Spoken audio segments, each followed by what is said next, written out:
اللهم اجعلنا ممن يؤثرون على أنفسهم ولو كان بهم خصاصة آمين يا رب العالمين।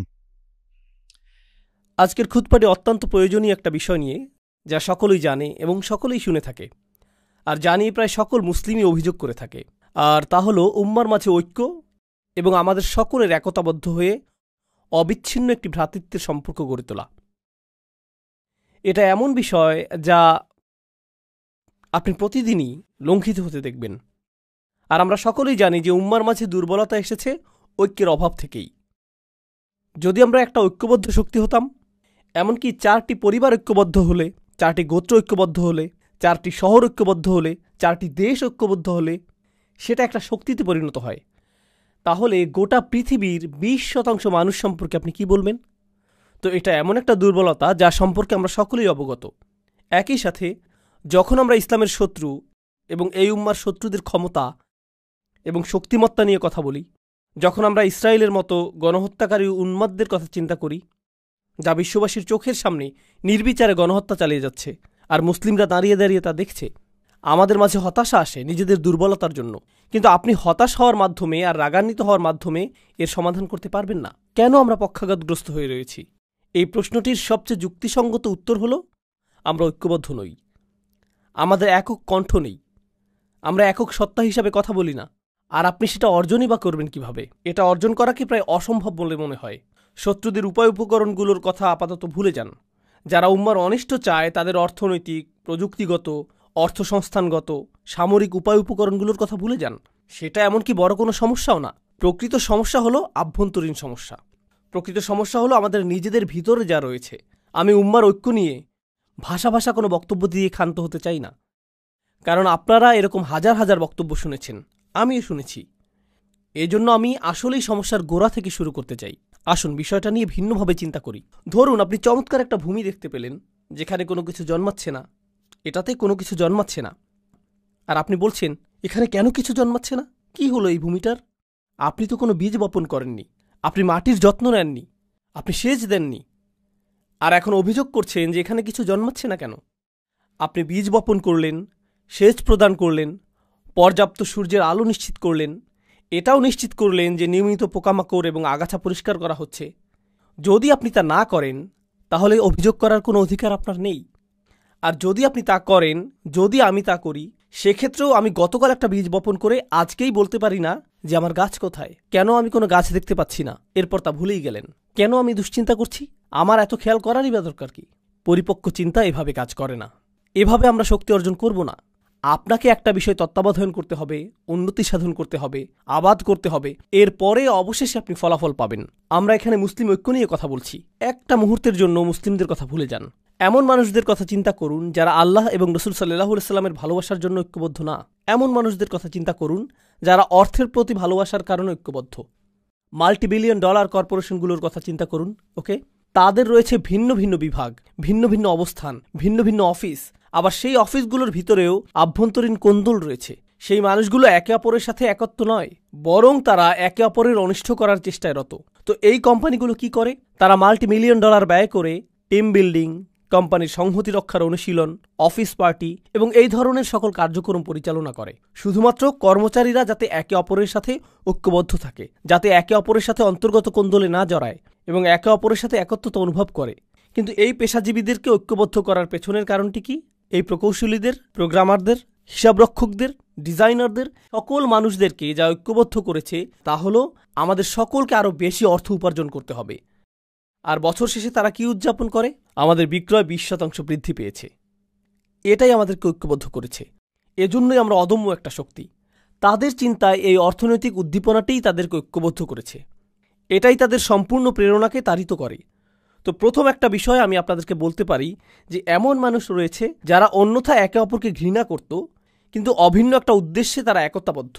আর কখনো কখনো সেই অভিন্ন উদ্দেশ্য তেমন গুরুত্বপূর্ণ নাও হতে পারে। এটা হতে পারে শুধু অর্থ অথবা শুধু খ্যাতি, হতে পারে দুইজন খেলোয়াড় যারা একে অপরকে ঘৃণা করে, কিন্তু তারা একই দলে থেকে এক হয়ে চ্যাম্পিয়নশিপের জন্য লড়াই করে। তারা একই দলে ঐক্যবদ্ধ থাকার অভিনয় করছে। সে বল পাস করা থেকে বিরত থাকবে না এজন্য যে অপর ব্যক্তিটিকে সে পছন্দ করছে না। আর যদি সে এটা করে তাহলে তার ক্যারিয়ার শেষ। তারাও দলবদ্ধ থাকার অভিনয় করে। কিন্তু এই সকল অবস্থায় আমার দেওয়া উদাহরণগুলোতে এই সকল অবস্থায় একটা বিষয় উপস্থিত, আন্তরিকতার অভাব। আমি শুধু তোমার সাথে ঐক্যবদ্ধ কারণ আমাদেরকে এই খেলায় জিততে হবে। আমি শুধু তোমার সাথে ঐক্যবদ্ধ কারণ আমাদেরকে পণ্য বিক্রয় করতে হবে। এর বাইরে তুমি পাহাড় থেকে নিচে পড়ে যাও, আমার কিছু যায় আসে না। এর বাইরে আমি তোমার সাথে এক কক্ষেও থাকতে চাই না। তুমি যে যুক্তি প্রদান করো আমি সেগুলো সহ্যও করতে চাই না। বুঝতে পারছেন? এখানে বস্তুগত একটা উদ্দেশ্য রয়েছে যা মানুষকে ঐক্যবদ্ধ করেছে। এটা না হলে তারা পরোয়াই করতো না। যখন আপনি রাজনীতির কথা চিন্তা করেন, আপনি ডেমোক্রেটিক এবং রিপাবলিকান পার্টি নিয়ে চিন্তা করেন এবং প্রায় গুরুত্বহীন ইন্ডিপেন্ডেন্স পার্টি নিয়ে চিন্তা করেন, কিন্তু এই দলগুলো নিয়ে যখন চিন্তা করেন আপনি মনে করেন যে ডেমোক্রেটরা সকল ঐক্যবদ্ধ, রিপাবলিকানরা সকল ঐক্যবদ্ধ, কিন্তু একই দলের ভিতরের এই লোকগুলো একে অপরকে অপছন্দ করে। তারা বরং একে অপরকে ধ্বংস করতে ভালোবাসবে, যদিও তারা একই দলের অংশ। তাহসাবুহুম জামিআন ওয়া কুলুবুহুম শাত্তা। আল্লাহ বলছেন, তোমরা কি মনে করেছো তাদের হৃদয়গুলো একতাবদ্ধ? তাদের হৃদয়গুলো ছড়ানো ছিটানো। তো প্রশ্ন উঠছে, যখন আল্লাহ আমাদেরকে এক উম্মাহ হওয়ার আহ্বান জানাচ্ছেন যে আমাদেরকে এক উম্মাহ হতে হবে, সেক্ষেত্রে আমাদেরকে জানতে হবে যে সেই জিনিসটা কি যা আমাদেরকে ঐক্যবদ্ধ করেছে। ঠিক কোন জিনিসটি আমাদেরকে ঐক্যবদ্ধ করেছে? আর আমাদেরকে ঐক্যবদ্ধকারী প্রেরণাটা যদি আসলে সবচেয়ে শক্তিশালী প্রেরণা হয়, তাহলে সেই ঐক্যটি অত্যন্ত মজবুত হবে। কিন্তু ঐক্যবদ্ধকারী প্রেরণাটি যদি ক্ষীণ হয়, তাহলে ঐক্যটিও দুর্বল হবে। ঐক্যটি সেই জিনিসের মতোই দুর্বল হবে যা আমাদেরকে একত্রিত করেছে। উদাহরণস্বরূপ, এখন আমরা এই মসজিদে বসে আছি, আর আপনারা অনেকেই কাজ থেকে এসেছেন, অনেকে এসেছেন বাসা থেকে, অনেকে এসেছেন আপনাদের ব্যবসা প্রতিষ্ঠান থেকে। আপনারা সকলেই এসে একত্রে এই মসজিদে বসেছেন। পুরুষেরা আছেন, নারীরা রয়েছেন, শিশুরা রয়েছে, আর আমরা সকলেই যারা এখানে একত্রিত হয়েছি, আমরা ঐক্যবদ্ধ হয়েছি আল্লাহর ইবাদত করার অভিপ্রায় নিয়ে। এজন্যই আমরা ঐক্যবদ্ধ হয়েছি। কিন্তু এই আলোচনার পরে আমরা সকলে পৃথকভাবে ফিরে যাব। তো যদিও এখানে আমরা কয়েকশো মানুষ থাকি, কয়েক হাজারও থাকি, আমরা একত্রিত হয়েছি ঠিকই, কিন্তু আসলে আমরা 1000 স্বতন্ত্র ব্যক্তি। আমরা আসলাম এবং একসাথে একটি কাজ করলাম, তারপর আমরা চলে গেলাম, এটুকুই। এটা ঐক্যের বহিঃপ্রকাশ নয়, এটা হলো সম্মিলিত একটা উদ্দেশ্যের বহিঃপ্রকাশ। আমাদের শুধু সম্মিলিত একটা উদ্দেশ্য ছিল। আমাদের সকলের উদ্দেশ্য ছিল জুমার নামাজ আদায় করা, এটুকুই। এটুকুই। এটা দ্বারা এটা বোঝায় না যে এই সম্প্রদায়টি ঐক্যবদ্ধ, কোনোভাবেই এটা প্রদর্শন করে না। এখানে আমাদের উদ্দেশ্য হলো ইবাদত করা। কিন্তু আপনি যদি শুধু একটি উদ্দেশ্য দ্বারা ঐক্যবদ্ধ হন, আর এটাই যদি হয় সব, তাহলে যখনই সেই উদ্দেশ্য সমাপ্ত হবে আপনার ঐক্যও শেষ হয়ে যাবে, অন্য আর কিছুর প্রয়োজন হবে না। আমি শুধু চাই যে আমার সন্তানেরা মসজিদে যাক, আমি শুধু চাই যে আমার সন্তান কিছুটা কোরআন শিখুক, আমি শুধু কোনোভাবে ইসলামের সাথে সম্পর্ক অনুভব করতে চাই, এটুকুই। যদি এটাই আপনার উদ্দেশ্য হয় তাহলে এটুকুই পাবেন। যখন সেটা পূরণ হবে আপনার আর কোনো প্রয়োজন থাকবে না, আর কোনো লক্ষ্য থাকবে না। কোরআন ঐক্য সম্পর্কে সম্পূর্ণ ভিন্ন একটা চিত্র অঙ্কন করেছে। এটা কোনো একটা কাজের উপর নির্ভরশীল নয়, এটা বড় একটা ঈদের নামাজের উপর নির্ভরশীল নয়। আর প্রতি বছর আমি একই সাথে হাসি এবং কাঁদি যখন শুনি মানুষ ঈদ কবে উদযাপিত হবে তা নিয়ে মতবিরোধী লিপ্ত। কারণ একই দিনে আমাদেরকে ঈদ উদযাপনের ব্যাপারে ঐক্যবদ্ধ হওয়া উচিত। আমি এই বিষয়ে বলি, আসলেই কি তাই? যদি আমরা সকলেই একই দিনে ঈদ উদযাপন করি, সেটাই আপনার কাছে ঐক্য বলে মনে হয়? নামাজের সেই 20 মিনিট ঐক্য কি এটুকুই? আপনি এমনকি জানেনও না যে যেই মানুষটির পাশে আপনি ঈদের নামাজ পড়ছেন তার পরিবারের সদস্য হাসপাতালে ভর্তি রয়েছে, আপনি তা জানেন না। আপনি এটাও জানেন না যে এই ব্যক্তিটি ব্যবসায় ক্ষতির শিকার হয়েছে, অথবা এই ব্যক্তিটি তার বাবাকে হারিয়েছেন, অথবা তিনি কাজ হারিয়েছেন, অথবা স্বাস্থ্যগত সংকটের মধ্য দিয়ে যাচ্ছেন, আপনি জানেন না। তো ঐক্য আসলে কি? একটা ছবি যা প্রদর্শন করে যে অনেক মানুষ একসাথে দাঁড়িয়ে রয়েছে, এটাই ঐক্য। আমার যুক্তিতে এটা ঐক্যের কৃত্রিম এবং অর্থহীন মানদণ্ড। আর সেজন্যই যখন আমরা অভিযোগ করি যে আমাদের ঐক্য নেই, আমাদের সেই অভিযোগও অর্থহীন। এটা আমার দেয়া উদাহরণটির মতোই। আপনি একটা ভূমির সামনে দাঁড়িয়ে আছেন যেখানে কিছু জন্মাচ্ছে না, আর আপনি বলছেন, হেই, এখানে তো কোনো কিছুই দেখছি না, কেন আমার জন্য কিছু জন্মানো অবস্থায় নেই? ইতিমধ্যেই তো আমার বাগানে প্রবেশ করার কথা। না না না, যদি আপনি বাগানের মালি হতে প্রস্তুত না হন, সেক্ষেত্রে অভিযোগ করার কিছুই নেই। তো আসুন একটু পেছনে ফিরে যাই এবং এই বিষয়টা নিয়ে চিন্তা করি। প্রথমত এবং প্রধানত আমি পুরুষ মানুষদের উদ্দেশ্য করে বলবো, পর্দার আড়ালের বোনেরা একটু ধৈর্য ধরুন, আপনাদের পালা আসবে। যদি আজকে নাও হয়, অন্য আরেকদিন বলবো ইনশাআল্লাহ। কিন্তু আজ আমি শুধু পুরুষদের উদ্দেশ্য করে বলবো। মুসলিম সমাজের অনেক পুরুষ মানুষের সাথেই আমার অনেক অনেক কথোপকথন হয়েছে, সারা পৃথিবীব্যাপী এবং আমেরিকাতেও। পুরুষ মানুষদের কাছ থেকে অন্যতম একটা অনুভূতির কথা আপনি শুনবেন যে সকলেই আমার কাছ থেকে কিছু চায়।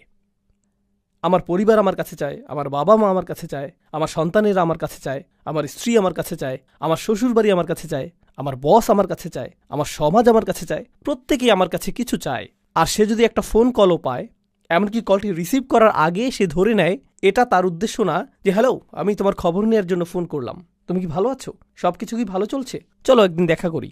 এমনকি কেউ যদি কল দিয়ে বলে আসসালামু আলাইকুম, তুমি কেমন আছো, এর মধ্যেই আপনার মাথায় কাজ করে যে সে কি চাইছে, কি ব্যাপারে কল করেছে, কল করার কারণটা কি। কেউই এজন্য আপনার খোঁজ নেয় না যে তারা আপনার ব্যাপারে মনোযোগী। তারা আপনার খোঁজ নেয় কারণ তারা এমন কিছুর প্রতি মনোযোগী যা আপনি তাদেরকে দিতে পারবেন। তো হয়তো আপনি একটা ক্যাশ বাক্স, অথবা আপনি হয়তো একজন সেবক, আপনি শুধু এটুকুই। আপনি আছেন শুধুমাত্র ব্যবহৃত হওয়ার জন্য। আপনি একটা যন্ত্র যাকে ব্যবহার করা হয়, এটুকুই। কেউ আপনাকে নিয়ে চিন্তা করে না। কেউ আসলে আপনার ভিতরের সত্তাটিকে দেখতে পায় না। আর আপনি মসজিদে আসছেন, এখানে শুনতে পান যে মুসলিমরা সবাই ভাই ভাই, আসসালামু আলাইকুম, এরপর আপনারা একে অপরকে আলিঙ্গন করেন, সালাম এবং দোয়া বিনিময় করেন, এতে সমস্যা নেই। কিন্তু যখনই আপনি বলেন ভাই আমি কি আপনার সাথে একটু কথা বলতে পারি, আমি ব্যস্ত, এই মুহূর্তে একটু ব্যস্ত, কারণ কারোরই আপনার জন্য সময় নেই, কারোরই আপনার জন্য সময় নেই। আর আরও এক ধাপ সামনে আগালে আপনার পরিবার হয়তো আপনার উপর নির্ভরশীল, তারা আপনার উপর নির্ভরশীল। উদাহরণস্বরূপ, আপনি হয়তো উপার্জনকারী, আর আকস্মিক আপনি অসুস্থ হয়ে পড়লেন এবং চাকরি হারিয়ে ফেললেন। আপনি শুধুমাত্র চাকরি হারালেন না, পরিবারে আপনি সম্মানও হারিয়ে ফেললেন। আত্মীয়রা আর আগের মতো আচরণ করছে না। সবসময় তারা আপনাকে কল করত, এখন আর কেউ কলও করে না। তারা আর আপনার খোঁজ নেয় না, খোঁজ রাখে না, বরং যতটা সম্ভব আপনাকে এড়িয়ে চলে। জানেন কেন? কারণ আকস্মিকভাবেই আপনি দানকারীর ভূমিকা থেকে গ্রহণকারীর ভূমিকায় নেমে এসেছেন। তাই কিছু চাইতে পারে এমন কারো থেকে মানুষ দূরে থাকতে চায়। এমনকি আমাদের পরিবারের ভিতরেই যদি এমনটা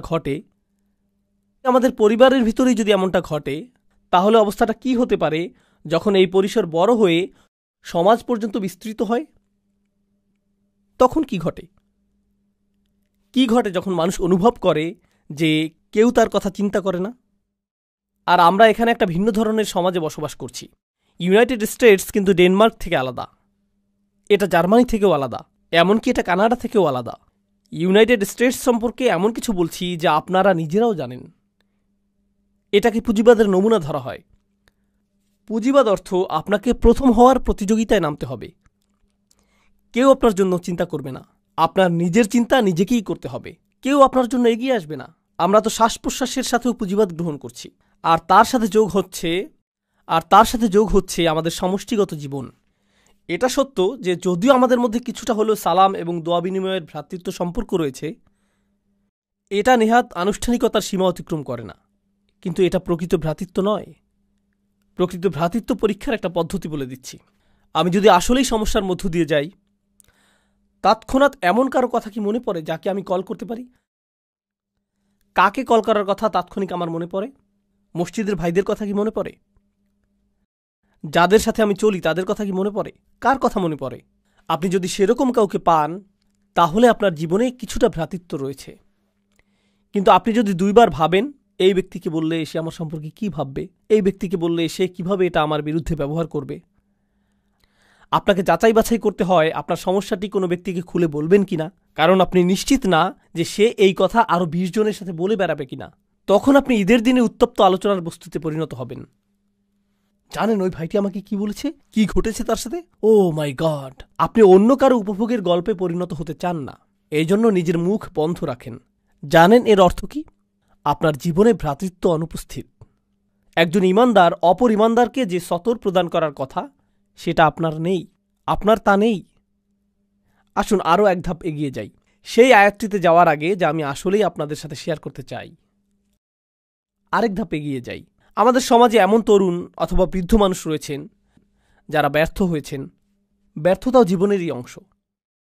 আপনি কোনো পরীক্ষায় অকৃতকার্য হলেন, এটা ঘটতেই পারে। চাকুরির পরীক্ষায় ব্যর্থ হলেন, এটা ঘটতেই পারে। আপনি ধর্ম পালনে ব্যর্থ হতে পারেন। কোনো তরুণ হতাশার শিকার হয়ে মদ্যপান শুরু করতে পারে, এটা ঘটতে পারে। কেউ হারাম সম্পর্কে জড়িয়ে পড়তে পারে, এরপর ড্রাগ, মদ্যপান এবং এ জাতীয় আরও অন্ধকার পথ বেছে নিতে পারে, আরও খারাপ পথেও যেতে পারে। সে আরও নিচে চলে যেতে পারে। আপনি যদি আপনার শিশু সন্তানটিকে নিয়ে হাঁটেন আর শিশুটি পড়ে যায়, তখন আপনি কি করেন? আপনি তাকে তুলে নেন, তাকে মুছে দিবেন। যদি সে আঘাত পায় সেখানে ব্যান্ডেজ লাগিয়ে দিবেন, অ্যান্টিসেপটিক লাগিয়ে দিবেন, তাকে সেরে ওঠার সুযোগ দিবেন যাতে সে সুস্থ হয়ে ওঠে। আমাদের সমাজে কি ঘটে, কি হয় যখন আমাদের পরিসরে কেউ নিচে পড়ে যায়? ও মাই গড, আস্তাগফিরুল্লাহ। এই যুগের তরুণদেরকে দেখো, জানো কি দেখলাম? আব্দুল করিম কি করেছে জানো? লা হাওলা ওয়ালা কুওয়াতা ইল্লা বিল্লাহ। আমি তাকে অমুক জায়গা থেকে বের হতে দেখলাম। ইন্না লিল্লাহি ওয়া ইন্না ইলাইহি রাজিউন। কেউ একজনের তার সাথে কথা বলা উচিত। জানেন বিষয়টা কি? সেই ব্যক্তিটি হয়তো একটি পাপ কাজ করেছে, আমি বলবো যে আপনি তার চেয়েও বড় পাপ কাজ করেছেন। সেটা যদি আল্লাহর বিরুদ্ধে করা অপরাধ হয়ে থাকে, আপনিও তো নিজের মুখ ব্যবহার করে অন্য মানুষের সামনে অপর এক ভাইয়ের মর্যাদা নষ্ট করেছেন। আর আস্তাগফিরুল্লাহ বলছেন যেন আপনি প্রকৃতই তার ভালো চাইছেন। কারণ আপনি যদি প্রকৃতই ভালো চাইতেন, প্রথমত আপনার মুখ বন্ধ থাকত, আর একমাত্র তখন এটা খুলত যখন আপনি তার কাছে গিয়ে তাকে জড়িয়ে ধরে বলতেন, যদি কখনো প্রয়োজন হয় আপনার কথা শোনার জন্য আমি সদা প্রস্তুত, আর আমি মারা গেলেও আপনার এই গোপনীয়তা প্রকাশ করব না। সেটাই হতো ভ্রাতৃত্ব সুলভ আচরণ। এখন যা করছেন তা ভ্রাতৃত্ব নয়।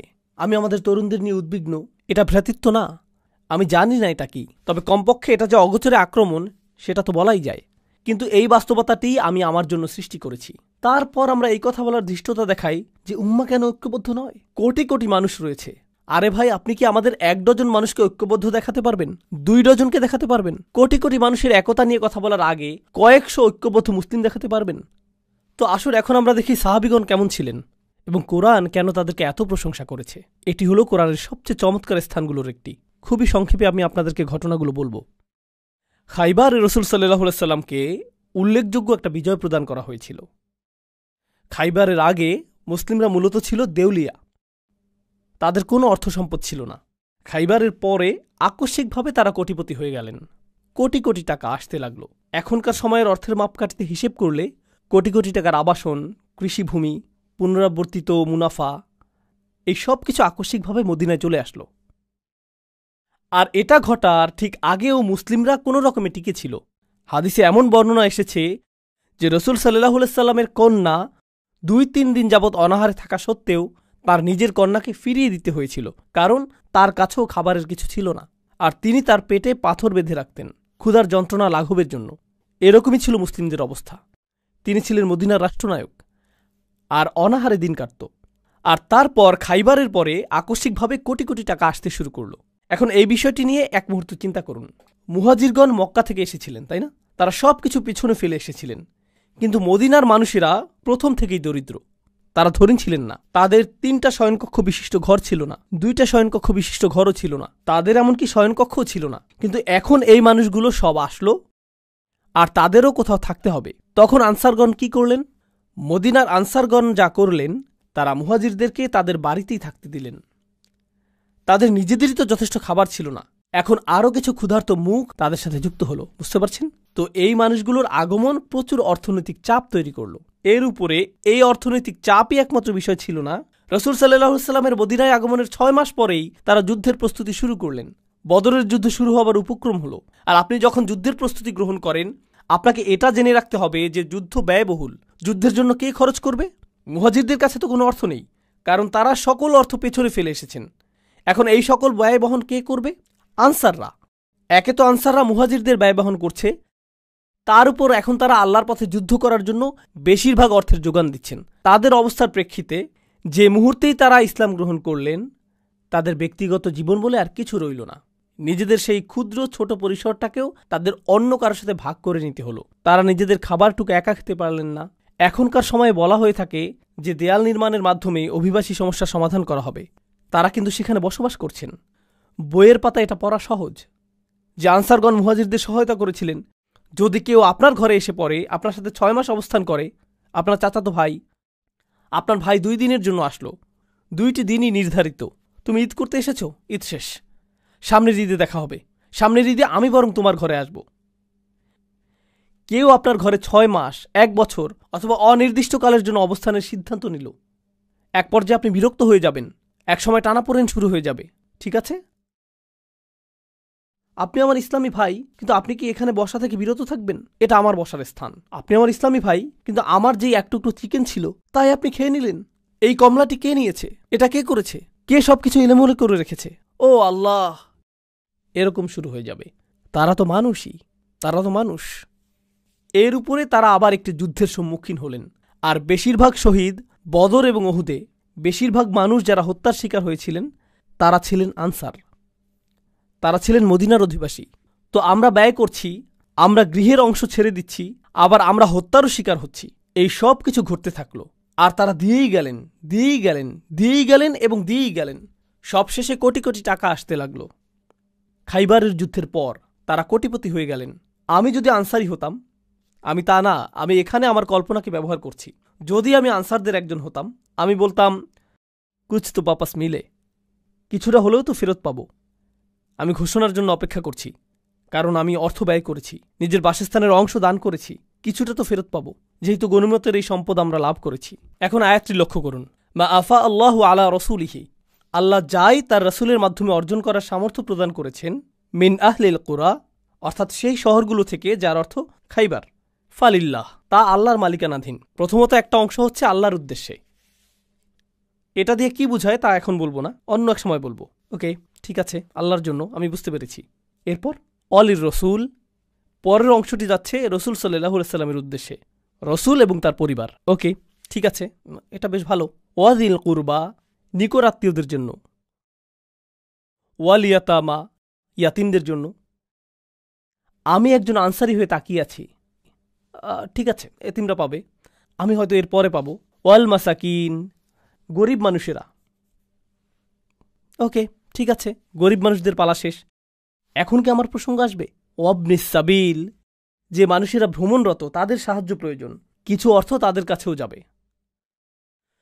ঠিক আছে, তারপর এই আয়াতটির শেষে আল্লাহ বলছেন, মা আতাকুমুর রাসূলু ফাখুযুহু, আল্লাহ রসুল তোমাদের জন্য যা নীতি নির্ধারণ করেন তা গ্রহণ করো। ওমা নাহাকুম আনহু ফান্তাহু, আর তিনি যা নিষেধ করেন তা থেকে বিরত থাকো।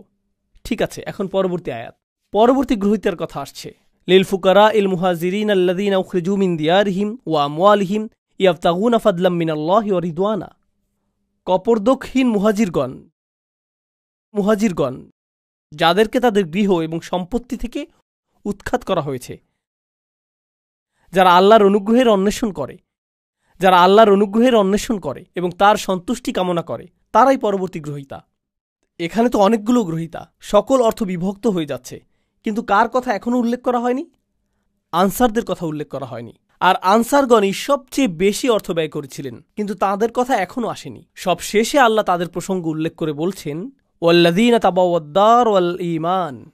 শুধু লক্ষ্য করুন কিভাবে আল্লাহ তাদের সম্পর্কে বলছেন। আমি এই সব কিছু বলছি শুধু এটা দেখানোর জন্য যে কি চমৎকারভাবে আল্লাহ তাদের সম্পর্কে বলেছেন। সেই মানুষেরা তাদের ঘর এবং তারা পর্যাপ্ত স্থানের ব্যবস্থা করেছে। ঠিক যেভাবে আপনি আপনার ঘর উন্মুক্ত করেন, তারাও তাদের ঈমানকে উন্মুক্ত করেছিলেন। এখানে আল্লাহ আমাদেরকে একটা বার্তা দিচ্ছেন, আমার মুসলিম ভাইয়ের জন্য কতটুকু স্থান আমি আমার মনে তৈরি করেছি, এটা আমার ঈমানের অংশ। শুধুমাত্র নামাজের মধ্যে ঈমান সীমাবদ্ধ না, আমার মুসলিম ভাইয়ের জন্য যখন আমি হৃদয় উন্মুক্ত করি তাতেও ঈমান রয়েছে। আর আল্লাহ বলছেন এই মানুষগুলো উন্মুক্ত হৃদয়ের অধিকারী। আনসারদের প্রসঙ্গ অনেক পরে এসেছে, কিন্তু আনসারগণ কখনোই সেরকম বোধ করেননি, তারা সেটা অনুভব করেননি। তাদের ঈমানের মতো তাদের হৃদয়গুলো উন্মুক্ত ছিল। তারা তাদের ঘর এবং ঈমান উভয়টি উন্মুক্ত করে দেন। মিন ক্বাবলিহিম, তাদের আগমনের পূর্বেই, ইউহিব্বুনা মান হাজারা ইলাইহিম। কথাগুলো তেলাওয়াত করা খুবই সহজ, কিন্তু অনুধাবন করা খুবই কঠিন। তিনি বলছেন তারা ভালোবাসেন তাদেরকে যারা তাদের কাছে আশ্রয় গ্রহণ করেছেন। ইয়া আল্লাহ, এটা যদি আপনার এবং আমার বিষয়ে বলা হতো, কথাটা এরকম হতো, তারা কোনো রকমের সহ্য করছে তাদেরকে যারা তাদের কাছে আশ্রয় গ্রহণ করেছে। তারা প্রায় তাদেরকে হত্যা করার দ্বারপ্রান্তে পৌঁছে গিয়েছে যারা তাদের কাছে আশ্রয় গ্রহণ করেছে। তারা কামনা করেছে যে যারা তাদের কাছে আশ্রয় গ্রহণ করেছে তারা যাতে নিজ এলাকায় ফিরে যায়। মুনাফিকরাই এই কথাগুলো বলেছিল, লা ইরজানা ইলাল মাদিনাতি লা ইখরিজান্নাল আযু মিনাল আযাল। এই কথাটাই মুনাফিকরা বলেছিল যে তাদের নিজ এলাকায় ফেরত যাওয়া উচিত, এটাই তারা বলেছিল। তো এর অর্থ কি? আপনার মুসলিম ভাইয়ের জন্য হৃদয় উন্মুক্ত করা, তার সকল প্রয়োজন পূরণ করা, শুধুমাত্র অর্থনৈতিক প্রয়োজনই না, এর দ্বারা শুধুমাত্র অর্থনৈতিক সাহায্যই বোঝাচ্ছে না, এর দ্বারা বোঝাচ্ছে যে আপনি নিজের হৃদয়ে স্থান তৈরি করবেন যাতে কোনো একজন আক্ষরিকভাবেই আপনার গৃহে আশ্রয় পেতে পারে। তাই আল্লাহ বলছেন, ইউহিব্বুনা মান হাজারা ইলাইহিম ওয়ালা ইয়াজিদুনা ফি সুদুরিহিম হাজাতাম মিম্মা উতু। অর্থাৎ যেই দায়িত্ব তাদেরকে প্রদান করা হয়েছে তার কারণে তারা নিজেদের হৃদয়ে কোনো অস্বস্তি রাখে না। তারা কখনোই অস্বস্তি অনুভব করে না, কারণ তারা কাউকে সহায়তা করছেন, তারা কখনোই অস্বস্তি বোধ করেন না, কারণ সে আমার ভাই, সে আমার বোন, সে আমার পরিবার। আল্লাহ বলেছেন যে সেটা আমার পরিবার। লা ইলাহা ইল্লাল্লাহর এই বন্ধন রক্ত সম্পর্কের চেয়েও বেশি। এটাই একমাত্র গুরুত্বপূর্ণ বিষয়। পরিবার সবার আগে, উম্মাহ সবার আগে, এটাই ছিল তাদের মনোভাব। আপনি অভিবাসন সংকট নিয়ে চিন্তা করেন। আমরা যেহেতু আমেরিকায় বসবাস করছি, আমরা চিন্তা করি মেক্সিকান অভিবাসীদের কথা, অবৈধ অভিবাসী এবং শরণার্থীদের কথা, তাই না? মুসলিম বিশ্বে যান, পাকিস্তানে যান, সেখানে আফগানি অভিবাসীরা রয়েছেন। মালয়েশিয়াতে যান, সেখানে ভারতীয় অভিবাসীরা রয়েছেন, ভারতীয় মুসলিম। বিভিন্ন মুসলিম দেশে যান, সেখানে অন্য দেশের মুসলিম অভিবাসী রয়েছেন। তুরস্কে যান, সেখানে সিরিয়ান অভিবাসী রয়েছেন। আর তারা উভয়ই মুসলিম, তারা উভয়ই মুসলিম। সেখানে বক্তব্যটি কি? মুসলিমদের মনোভাব সেই মুসলিমদের প্রতি যারা তাদের কাছে স্থানান্তরিত হয়েছে, সেই মনোভাবটা কেমন? এই সকল স্থানে এবং অন্য আরও স্থানে ট্রাম্প যেভাবে অভিবাসীদের নিয়ে কথা বলে, তারাও তাদের সম্পর্কে ঠিক সেভাবেই কথা বলে। প্রকৃতপক্ষে তারা এর চেয়েও খারাপভাবে কথা বলে। ট্রাম্প বরং উত্তম বলে। সেই ব্যবহার লক্ষ্য করুন এবং লক্ষ্য করুন যে কোরআন কি বলছে। ইউহিব্বুনা মান হাজারা ইলাইহিম। মুসলিম বিশ্বেই অন্য মুসলিম দেশ থেকে আগত কত হাজার মানুষকে সীমানায় আটকে দেয়া হয়েছে। সেখানে তারা মূলত ক্যাম্পে বসবাস করছেন, তারা এমনকি ভেতরেও প্রবেশ করতে পারছেন না। আর তারা প্রজন্মান্তরে সেখানে রয়েছেন। শিশুরাও একই ক্যাম্পগুলোতেই জন্মেছে এবং বেড়ে উঠছে। ওয়ালা ইয়াজিদুনা ফি সুদুরিহিম হাজাতাম মিম্মা উতু ওয়া ইউসিরুনা আলা আনফুসিহিম ওয়ালাউ কানা বিহিম খাসাসা। তারা নিজেদের উপর অন্যদেরকে প্রাধান্য দেয়, যদিও তারা নিজেরা অভুক্ত অবস্থায় থাকে। তারা নিজেদের উপরে অন্যদেরকে অগ্রাধিকার দেয়। তারা অন্যদের জন্য নিজেদের প্রয়োজনকে তুচ্ছ করে দেখেন, যদিও তারা অনাহারে থাকেন। এটা বেশ উঁচু মানদণ্ড। আল্লাহ বর্ণনা দিচ্ছেন যে পরিমাণ অর্থ এসেছে তা নির্ধারিত আল্লাহর জন্য, রাসূলের জন্য, দরিদ্র কপরদক্ষিণ মানুষদের জন্য, মুহাজিরদের জন্য। আর তারপর তিনি আনসারদের কথা অসাধারণভাবে বর্ণনা করলেন। এত দীর্ঘ আয়াত উৎসর্গকৃত হয়েছে শুধুমাত্র আনসারদের জন্য আর তাদের কৃতকর্মের জন্য। আর তিনি শেষ করেছেন এই বলে যে ওমা ইউকা শুহা নাফসিহি ফাউলাইকা হুমুল মুফলিহুন। যে নিজেকে লোভ ও স্বার্থপরতা থেকে রক্ষা করতে পারবে সেই সফল। আমার সুরক্ষা প্রয়োজন আমার নিজের একটা অংশ থেকে। আমার নিজের ভিতরে রয়েছে লোভ এবং স্বার্থপরতা। আমাদের সকলের মধ্যে এটা রয়েছে। আল্লাহ বলেছেন আমাদের ভিতরে সুহ রয়েছে আর আমাদের সুরক্ষা প্রয়োজন শুধুমাত্র শয়তানের কাছ থেকেই না, আমার সুরক্ষা প্রয়োজন আমার নিজের সুহ থেকেও। যে সকল মানুষ তাদের ভিতরের এই দুর্বলতা থেকে মুক্ত হতে পারবে তারাই সাফল্য অর্জন করবে। ফাউলাইকা হুমুল মুফলিহুন। আমি চাই যে আমি নিজে এবং আপনারা আমাদের নিজস্ব পরিসরে পুনরায় চিন্তা করা শুরু করি যে ঐক্য অর্থ আসলে কি। কারণ কোরআনে বর্ণিত ঐক্য হল নিজের ভেতরে অনুভূত ঐক্য। এটা সেরকম ঐক্য না যা শুধু বাহ্যিকভাবে দেখতে ঐক্যের মতো। এটা ঐক্য না যে আমরা একই রকম কথা বলি, অথবা আমরা একই রকম পোশাক পরি, অথবা আমরা একই মাযহাব অনুসরণ করি তাই আমরা ঐক্যবদ্ধ, আমাদের দাড়ির দৈর্ঘ্য সমান তাই আমরা ঐক্যবদ্ধ, অথবা আমাদের কাপড় সমান মাপে টাকনুর উপর থাকে তাই আমরা ঐক্যবদ্ধ, আমরা একই বক্তার আলোচনা শুনি তাই আমরা ঐক্যবদ্ধ। এগুলো সবই অযৌক্তিক, এগুলো সবই অর্থহীন। প্রকৃত ঐক্য হল যখনই আপনি কোনো মুসলিম ভাইকে দেখেন, যেই মুহূর্তে তিনি আপনাকে সালাম দেন অন্য সকল প্রতিবন্ধকতা অদৃশ্য হয়ে যায়। ওয়ালা তাকুলু লিমান আলকা ইলাইকুমুস সালামা লাস্তা মুমিনান। এটুকুই যথেষ্ট। তারা আপনার ভাই, আপনি তাদের জন্য সদা প্রস্তুত, তারা আপনার জন্য সদা প্রস্তুত। আমরা ঐক্যের প্রকৃত অর্থ জানব না যদি আমরা এটা নির্মাণ না করি, যদি আমরা এটাকে লালন না করি। আর আপনি এবং আমি এটাকে লালন করতে পারব যদি আমাদের নিজেদের ব্যক্তিগত পরিসর থেকে ঐক্যের চর্চা সৃষ্টি করা শুরু করি এবং মানুষের সাথে সম্পর্ক তৈরি শুরু করি। এই বিষয়ে আমি সর্বশেষ একটি কথা বলবো। ইতিমধ্যেই বক্তব্য দীর্ঘায়িত হয়ে গিয়েছে। সর্বশেষ যে কথাটি বলবো তা হলো, আমি 18-19 বছর বয়স থেকেই মুসলিমদের মাঝে কাজ করছি। খুতবা, দার্স এবং সক্রিয় কার্যক্রমগুলোতে যুক্ত ছিলাম। এটা প্রায় 25-26 বছর আগের কথা। আমি এই কার্যক্রমে দীর্ঘ সময় ধরে সংযুক্ত। আমি অনেক হালাকায় যোগ দিয়েছি, অনেক ইমামের সাথে ঘুরে বেরিয়েছি এবং যারা ইসলামী সম্মেলনের আয়োজন করে এই মানুষদের পরিসরে যুক্ত ছিলাম। আর এই পরিসরে আপনি বন্ধুত্ব তৈরি করেন, তাদের সাথে আপনি কথা বলেন ইসলাম নিয়ে, আপনি কথা বলেন উম্মার সমস্যা নিয়ে, আপনি অমুক আয়াত নিয়ে কথা বলেন, আপনি অমুক হাদিস নিয়ে কথা বলেন, আপনি ইতিহাস নিয়ে কথা বলেন। জানেন এই 25 বছর যাবৎ আমার পরিসরের মধ্যে একটা জিনিস রয়েছে যা নিয়ে কেউ কথা বলেনি, আর আমিও এটা নিয়ে কারোর সাথে কথা বলিনি। আর তা হলো তাদের ব্যক্তিগত জীবনে তারা কি কি সমস্যার মধ্য দিয়ে যাচ্ছেন। আমার পরিসরের মধ্যে এমন মানুষ ছিলেন যারা সকল ধরনের সমস্যার সাথে লড়াই করে যাচ্ছিলেন। বিষণ্ণতা, দুশ্চিন্তা, এমনকি কখনো কখনো আত্মহত্যার চিন্তা, বিবাহ বিচ্ছেদের কষ্ট, সন্তান লালন পালন, ভিসা বাতিল হওয়া, সব ধরনের সমস্যা ঘটে যাচ্ছে, আপনার জানার বাইরে থেকে যাচ্ছে। কারণ তারা এটা জানে যে এসব বিষয়ে কথা বলার জায়গা এটা না। তাদের মনোযোগের কেন্দ্রবিন্দু হলো শুধু হালাকা। তাদের মনোযোগ হলো তুমি কি এই প্রোগ্রামটা করতে পারবে, এটাই তাদের মনোযোগের বিষয়, এটুকুই। আর তুলনা করার জন্য আমি খ্রিস্টানদের একটা গির্জায় গিয়েছিলাম, শুধু দেখার জন্য যে তারা কি করে। এক বুধবার রাতে গিয়েছিলাম, এখানকার স্থানীয় একটা গির্জা। তারা গোল হয়ে বসে, প্রথমে 5-7 মিনিট তারা গান গায় এবং এই জাতীয় কিছু কাজ করে। এরপর 1 ঘন্টা অতিবাহিত করে। জানেন সেই 1 ঘন্টায় তারা কি করে? সেখানকার পাদ্রী একজনকে বললেন, এই তোমার নাম কি? আমার নাম ফ্রাঙ্ক। তোমার নিজের সম্পর্কে কিছুটা বলো ফ্রাঙ্ক। এটা এটা এটা এটা তোমার এমন কি কোনো বিষয় আছে যার জন্য আমরা সবাই প্রার্থনা করতে পারি? হ্যাঁ, আমার মেয়ে আমার সাথে কথা বলে না, সেজন্য প্রার্থনা করুন। সকলে আসুন ফ্রাঙ্কের জন্য প্রার্থনা করি। পরবর্তী ব্যক্তি, পরবর্তী মহিলা, তুমি কি সমস্যায় রয়েছ? আসো তোমার জন্য প্রার্থনা করি। কল্পনা করতে পারেন তারা এভাবে কথা বলছে, আর এই মানুষগুলো একে অপরকে চিনেও না। সব শেষে তারা একে অপরকে আলিঙ্গন করলো। এরপর এক ব্যক্তি এসে বলল, আমার মেয়ের সাথেও আমার একই রকম অবস্থা ছিল, আমরা কিন্তু যোগাযোগ রাখতে পারি, মাঝে মাঝে এই বিষয়ে কথা বলতে পারি, এটা অনেক বড় প্রাপ্তি। আর আমি বিস্মিত হয়ে এটা দেখছিলাম। আমাদের সত্য ধর্মের অনুসারী হওয়ার কথা ছিল, আমাদের হওয়ার কথা ছিল আদিল্লাতিনা আলাল মুমিনিন, আমাদের হওয়ার কথা ছিল ইউসিরুনা আলা আনফুসিহিম। আমি দেখলাম যে এই সবগুলো আয়াতই এমন মানুষেরা চর্চা করছে যারা আমাদের ধর্মের ভিতরের কেউ না। আর এত বছর ধরে আল্লাহর ঘর মসজিদে এবং মুসলিম পরিবেশে থেকেও আমি এটা দেখিনি। যা আছে তা খুবই সামান্য। আমাদেরকে যত্নশীলতার সাথে লালন করতে হবে, ভ্রাতৃত্বের লালন করতে হবে। এখান থেকেই ঐক্য আসবে। এটা বক্তব্য, আলোচনা এবং ভিডিও থেকে আসবে না। এটা আসবে যখন আপনি এবং আমি আসলেই সম্পর্ক তৈরি করব, গভীর সম্পর্ক। আল্লাহ আমাদেরকে একটি খাঁটি ঐক্যের অধিকারী মানুষে পরিণত করুন, আর আমাদেরকে একে অপরের প্রতি আন্তরিক করে দিন। তিনি আমাদের সম্পর্কের কৃত্রিমতা ও কপটতা দূর করে দিন এবং সবচেয়ে শক্তিশালী, গভীর এবং অকৃত্রিম সম্পর্ক দিয়ে তা প্রতিস্থাপিত করে দিন। বারাকাল্লাহু লি ওয়া লাকুম। আসসালামু আলাইকুম।